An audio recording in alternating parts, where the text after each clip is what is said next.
হ্যাঁ, আসসালামু আলাইকুম। আমি আসছি ঝিনেদা হাটগোপালপুর থেকে অনেক ভিতরে ৫-৬ কিলোমিটার ভিতরে পুটিয়া গ্রাম। এখানে এসে আমরা জানি মহিলাদের পথিকৃৎ বেগম রোকেয়া সাখাওয়াত, আর আজকে এক মহিষী রমণী, যিনি একজন ভদ্র মহিলা, উনি একটা অবশ্যই হাউস ওয়াইফ। ওনার একটা মাদ্রাসা উনি নিজে চালায় এবং সম্পূর্ণ অবৈতনিক। এবং এইখানে কে কে আছে সেটা আমি একটু তুলে ধরার চেষ্টা করছি। এই যে এইখানে এই বাচ্চারা পড়ে এবং বয়স্ক আমাদের আপারাও পড়ে। এই যে ওইখানে যারা আছে, হ্যাঁ, তোমরা কি এইখানে পড়াশোনা করো? কি পড়ো এখানে? আরবি। কে পড়ায়? কে পড়ায়? এই যে আপা পড়ায়। আচ্ছা, আমি দেখাচ্ছি। এই যে এই সব বাচ্চা, শুধু এইটা নয়, এই যে এইখানে আরো বাচ্চা আছে। এই যে আমাদের বয়স্ক যে সব আপারা আছেন, এই যে আমি একটু তুলে ধরার চেষ্টা করছি। হ্যাঁ, এই যে এই আপারাও এইখানে পড়ে।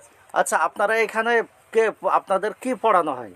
এখানে আমাদের আরবি। আচ্ছা আচ্ছা। এই যে আমাদের সেই মহেশী রমণী, আমরা যার কথা বলছিলাম, আমাদের সেই আপা, আমাদের ভাবি। তো ভাবি, এইটা আপনি আপনার ঘর বাড়ি যা দেখলাম, তাতে তো আপনি অনেক গরিব মানুষ। তাহলে এই যে আপনি সারাদিন কেন এদেরকে আপনি কোরআন শরীফ শিক্ষা দেন? বউকালের থেকে কোরআন শিক্ষা দিই। কত বছর যাবত? তাও বোধহয় সে ধরেন যে বউকালে, তাহলে বয়স কত হতে পারে? আচ্ছা আচ্ছা, সেটা তো বোঝে না। কিন্তু আমি একটা পয়সাও নিইনি। এখন 10 টাকা নিয়ে আমার সংসার। মানে উনি এখন 10 টাকা করে নেয় যাতে বাচ্চারা ঠিক মতো আসে। 10 টাকা মানে মানে আমি এইটা কি বলবো, এটা আমি বোঝাতে পারছি না।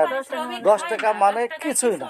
আচ্ছা, আমি যে ঘর বাড়ি মানে ঘরটা দেখছি, এখানে আপনারা কিভাবে বর্ষাকালে এখানে কিভাবে আপনারা? আমাদের কোরআন শিক্ষা দেয় আসলে খুব কষ্ট হয়।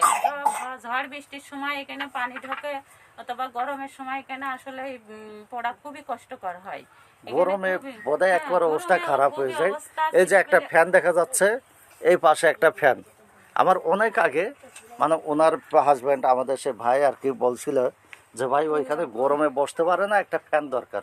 এখন কি ফ্যান কিনবে আমি ঠিক জানি না, এখন এসে দেখছি এই ফ্যান। এবং আমি এর আগে বলছিলাম যে আপনার এইখানে যারা কোরআন শরীফ কিনতে না পারে, আমি চেষ্টা করব সেইগুলা করার জন্য, দেওয়ার জন্য। তো আজকে এখন আমি আমার কাকা আছে, প্রবাসে যারা আছে, সবার উদ্দেশ্যে নিয়ে বলছি, আমি নিজে আপনাদের সহায়তায়, আমি কিন্তু আপনাদের কথাই এবং আমি নিজেও এখানে যত লোক থাকবে আমি সবাইকেই আপনাদের মাধ্যম দিয়ে, মানে আমার মাধ্যম দিয়ে আমরা কোরআন শরীফ সবার হাতে পৌঁছে দেব। আপনারা খুশি আমরা যদি কোরআন শরীফ সবাইকে দেওয়া হয়? মানে আপনাদের এখানে 50 জন থাক, আর 80 জন থাক, আর 100 জন। এই যে ঘরের চেহারা আমি একটু দেখাই, অবস্থাটা খুবই খারাপ, মানে খুবই নাজুক অবস্থা। হ্যাঁ, বলেন বলেন।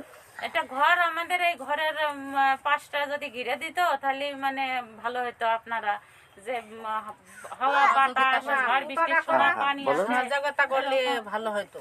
আচ্ছা আচ্ছা, কি সহযোগিতা করবে বলেন? আপনারা যারা সহৃদয়বান লোক আছেন তাদের কাছে একটা আকুতি বলেন। তাই বলছিলাম যদি আমাদের একটু এই ব্যবস্থাটা করতো কোনো দয়াবান। আপনারা কি সবাই, আপনাদের আর্থিক অবস্থা কেমন এখানে যারা আছেন? আপনাদের আর্থিক অবস্থা কেমন আপনারা যারা এখানে? সবাই গরিব মানুষ। আচ্ছা আচ্ছা, কথা বলতে চাচ্ছি, আমরা বলতেছি আমাদের বসারও খুব কষ্ট হয় জায়গাটায়, পামাই যেটা একটু পাকা করে দিলে আমাদের জন্য সুবিধা হতো। আচ্ছা, আলহামদুলিল্লাহ। আর কেউ কিছু? আচ্ছা আচ্ছা, এই যে আমার আপা, আমার যে ভাবি, সে আসলে খুব গরিব মানুষ। আমি নিজেই দেখছি, ওনার হাজব্যান্ড রং মিস্ত্রি কাজ করে, বয়স হয়ে গেছে। এখন কি অবস্থা ওনার শারীরিক, কি অবস্থা? সংসার কেমন চলে আপনাদের? ওই কোনো মতে দিন আনে দিন খাই, দিন নাই রাত আসে, এরকম ভাবে কষ্টের পর দিকেই আর কি আল্লাহ চালায়। আলহামদুলিল্লাহ।